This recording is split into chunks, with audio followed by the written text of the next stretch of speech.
I came back from Vietnam, I found that a lot of people were blaming the people who served in Vietnam for the war itself, and those who did not approve of the war tended to be a bit disrespectful, if not injurious, to Vietnam veterans.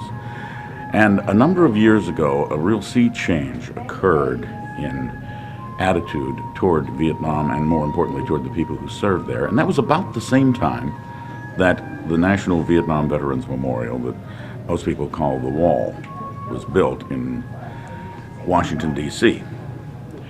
At that time, somebody somewhere realized that a relatively small percentage, maybe 2 or 3% of the American people would ever get to Washington to see the Wall.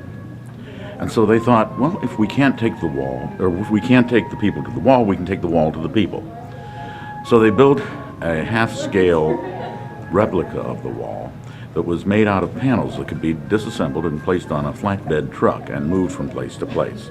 And that's what they started doing. They would have a veterans group or a church group or an educational institution, some organization would sponsor this moving wall to come into a community. They would set up, have memorial services for several days, and then move on. The demand for it got so big and so strong that they decided to have a second moving wall constructed. One would travel east of the Mississippi, one travel west of the Mississippi. Well, those both got booked up for years in advance. So they built a third one that would just travel up and down the West Coast. The demand for that got so much that they built a fourth one that would just travel within the state of California alone. Now there's a fifth wall, and they're all booked up very much far in advance. And people always come to see the moving wall and get the same emotional impact, almost identical, almost as strong as when you go to Washington to see the actual full-scale wall. Well, how many of you have ridden to the Wall? Not nearly enough. No, this one's good enough. Next year, Memorial Day, come to Washington. We had between 300,000 or 400,000 there last year, and every year it gets more. It is the most amazing, the most outstanding, the most stunning spectacle you've ever seen. And if you're a biker, you've got to do this at least once in your life. Rolling Thunder in Washington.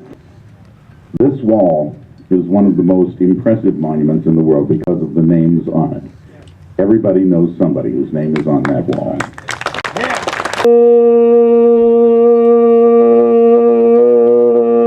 Good afternoon, bikers. Or a memorial tribute and honor to Agent Orange victims, living and dead. Their families members have made the blocks in honor of their loved ones, sent them to me, which I assemble into quilts, and display them across the United States.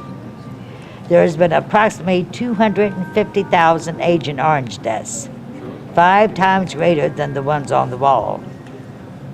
Though we do not want to forget the ones on the wall, the ones who died after they came home are just as important as those on the wall.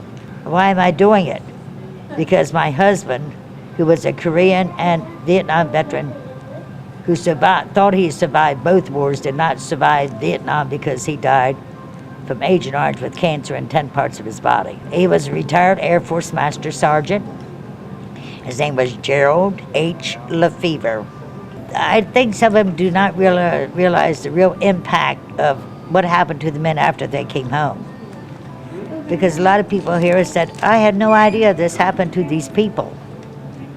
And then when they look at it and they realize, oh no, there's more deaths than what's on the wall, and then they begin to cry. And some people come to my table and say, my daddy died of this, or my father died of this. And they start to cry, and I start to cry, and we hug one another, because we know what it's about. I have seen him in the watchfires of 100 circling camps. They have builded him an altar in the evening dews and dims. I can read his righteous sentence by the dim and flaring lamps. His day is marching on. Glory, glory, hallelujah.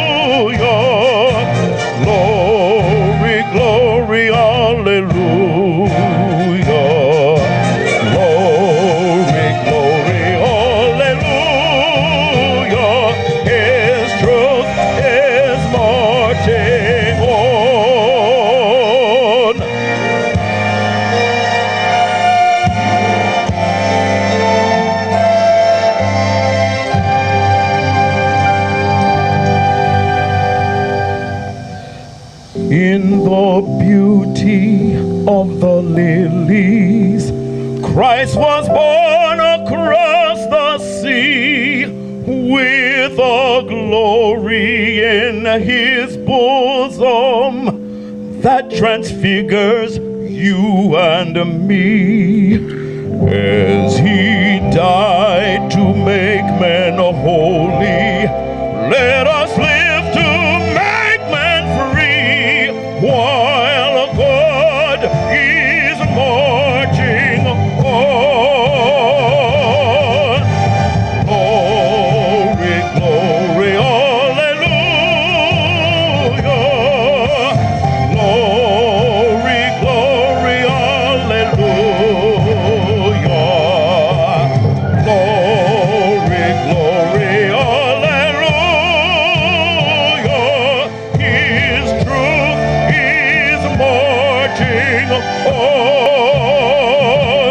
marching on, marching on.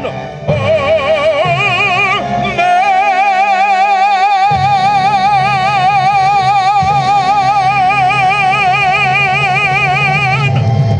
When I went through basic training, I was told,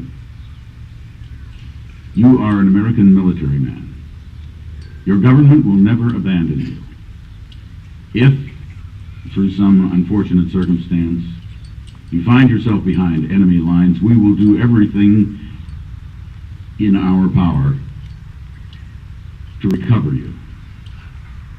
If, God forbid, you are taken prisoner, we will do everything humanly possible to have you released and returned home. And if, God forbid, the worst could happen and you die behind enemy lines, we will do everything humanly possible, everything in our power, to retrieve your remains and return them to this country, to your loved ones, for an honorable, dignified hero's burial. That is the promise that I was made by my country. And most of you who've been in the military, I think, will remember similar promises made to you. And I'm proud to be an American, where at least I know I'm free. And I won't forget the ones who died, who gave that right to me. And I gladly stand up next to you and defend her still today. 'Cause there ain't no doubt I love this land. God bless the USA.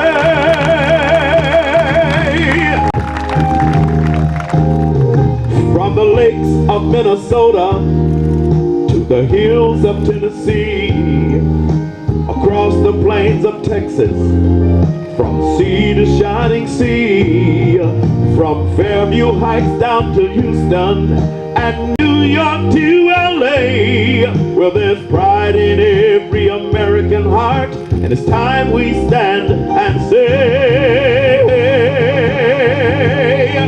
that I'm proud to be an American, where at least I know I'm free. And I won't forget the ones who died, who gave that right to me. And I gladly stand up next to you and defend her still today. 'Cause there ain't no doubt I love this land. God bless the USA.